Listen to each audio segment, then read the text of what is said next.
నమస్కారం. ఈనాటి ఎక్స్ప్లెయినర్కు స్వాగతం. ఒకవేళ ఎప్పుడైనా అనుకోని పరిస్థితుల్లో అప్పులు తీర్చలేని పరిస్థితి వస్తే ఏమవుతుంది? ఉన్నదంతా పోతుందన్న భయం కదా? కానీ బ్యాంకులు కూడా ఎట్టి పరిస్థితుల్లోనూ జప్తు చేయలేని, మీ కుటుంబాన్ని కాపాడే కొన్ని అద్భుతమైన ఆర్థిక చట్టాలు మనకున్నాయని మీకు తెలుసా? ఈరోజు వాటి గురించే మనం మాట్లాడుకుందాం. ముందుగా మనందరికీ వచ్చే పెద్ద డౌట్, లోన్ కట్టకపోతే బ్యాంకులు మన ఆస్తులు, సేవింగ్స్ అన్నీ లాగేసుకుంటాయా? నిజానికి అప్పు కట్టకపోతే రికవరీ చేసే హక్కు బ్యాంకులకు ఉంటుంది. కానీ చట్టం ఎప్పుడూ మనిషి జీవించే హక్కుకు గౌరవమిస్తుంది. అందుకే మీ ఫ్యామిలీ కోసం ఉద్దేశించిన కొన్ని సేవింగ్స్ను ఎవ్వరూ ఏమీ చేయలేరు. అవి పూర్తిగా అన్టచబుల్ అనమాట. అసలు ఈ ఆస్తుల జప్తు భయం గురించి, దీనికి చెక్ పెట్టే ఆ చట్టాలేంటో ఇప్పుడు డీటెయిల్గా చూద్దాం. ఇక మన లిస్ట్లో ఫస్ట్ అండ్ మోస్ట్ ఇంపార్టెంట్, పూర్తి రక్షణ ఉన్న రిటైర్మెంట్ ఫండ్స్.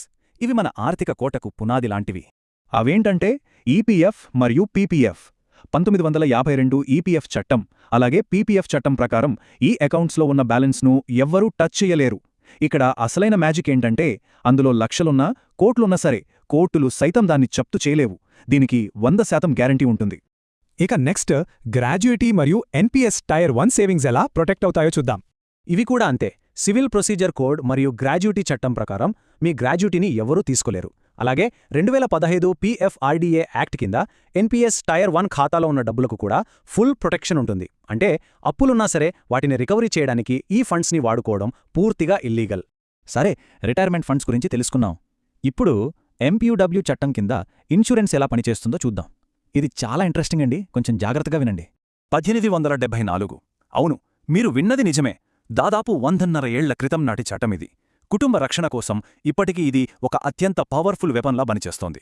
దీని పేరే మ్యారీడ్ ఉమెన్ ప్రాపర్టీ యాక్ట్, షార్ట్గా ఎండబ్ల్యూపీ యాక్ట్ అంటారు. ఈ చట్టం కింద మీరు లైఫ్ ఇన్సూరెన్స్ తీసుకుంటే ఆ పాలసీ మీ పర్సనల్ ఆస్తుల కిందకి రాదు. అది చట్టబద్ధంగా మీ అప్పుల నుంచి పూర్తిగా సపరేట్ అయిపోతుంది.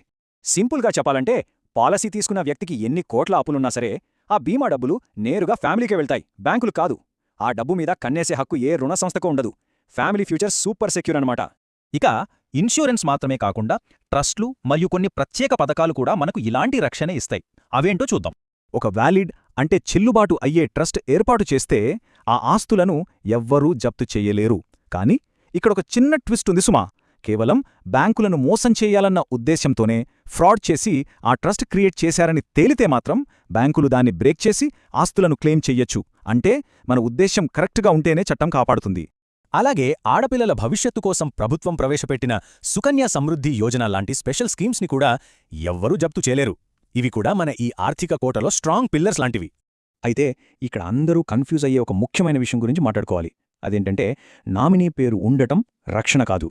ఇది చాలా ఇంపార్టెంట్ అండి. మామూలు బ్యాంక్ అకౌంట్లోనో ఏదన్నా చిన్న స్కీమ్లోనూ నామినీగా మీ వాళ్ల పేరు పెట్టినంత మాత్రాన అది జప్తు నుంచి తప్పించుకోలేదు. నామినీ అనేది వేరు, లీగల్ ప్రొటెక్షన్ అనేది వేరు. చట్టబద్ధంగా రక్షణ ఉన్న స్కీమ్స్ అయితేనే బ్యాంకులు వాటిని ముట్టుకోలేవు. ఈ డిఫరెన్స్ తెలియక చాలామంది పొరపడుతుంటారు. సో ఫైనల్గా ఒకసారి ఆలోచించండి. మీ కష్టార్జితం కేవలం సాధారణ అకౌంట్లలో ఉందా, లేక ఇలాంటి చట్టపరమైన ఆర్థిక కోటలో సురక్షితంగా ఉందా? ఈ ఎక్స్ప్లెయినర్ ఉద్దేశం అదే. మీరు దాచుకునే డబ్బుకు సరైన చట్టపరమైన రక్షణ ఉందో లేదో ఒక్కసారి చెక్ చేసుకోండి. మీ ఫ్యామిలీ ఫ్యూచర్ని నిజంగా సెక్యూర్ చేసుకోండి.